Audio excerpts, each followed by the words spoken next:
تمل فلموں کے مشہور مزاحیہ اداکار وویک کا دل کا دورہ پڑنے کے بعد ہفتے کی صبح انتقال ہو گیا۔ وہ 59 برس کے تھے۔ چنئی کے SIMS اسپتال میں انہوں نے آخری سانس لی۔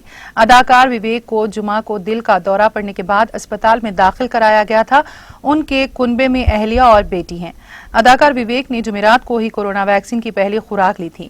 SIMS اسپتال نے یہ واضح کیا ہے کہ وویک کے دل کا دورہ پڑنے کا کورونا ویکسین سے کوئی لینا دینا نہیں ہے۔ اس سے کچھ برسوں پہلے ہی اداکار کے بیٹے کا ڈینگو سے انتقال ہو گیا تھا۔ وویک کی نعش کو ویروگبگم میں واقع ان کی رہائش گاہ پر لایا گیا، جہاں انہیں خراج عقیدت پیش کرنے والوں کی بھیڑ لگی ہوئی تھی۔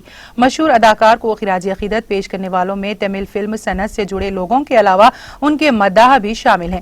آج شام ان کی آخری رسومات ادا کی جائیں گی۔ تمل ناڈو کے وزیر اعلیٰ کے پلانی سوامی، DMK کے صدر MK اسٹالن، اداکار رجنی کانت اور موسیقار AR رحمان سمیت تمل فلم صنعت سے جڑے کئی لوگوں نے وویک کے انتقال پر تعزیت کا اظہار کیا ہے۔